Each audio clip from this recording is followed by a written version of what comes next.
এইভাবে বাজাই মাঝে মাঝে। Hello everyone, good morning. তোমরা সবাই কেমন আছো? আজকে তোমাদের সাথে আমি একটা জিনিস শেয়ার করছি, দেখো। হ্যালো, আমাদের কতগুলো খেলনা আছে, আমরা সব শেয়ার করব। প্রথমে হচ্ছে যাতে আমি ভালো করে নজরটা ঠিক করি, তার জন্য আমাদের এইটা আছে, দেখো আমি দেখছি।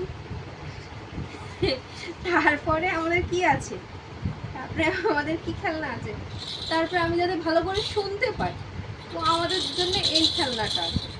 এই খেলনাটা আছে, এটা আমরা নিয়ে মাঝে মাঝে খেলা করি। তারপরে আরেকটা আছে, যাতে আরো ভালো করে আমরা শুনতে পাই, তার জন্য আমরা এইটা কিনেছি। এইটা আমরা মাঝে মাঝে বাজাই, দেখি এইভাবে এইভাবে বাজাই মাঝে মাঝে। এই ছিল ভিডিও, টাটা।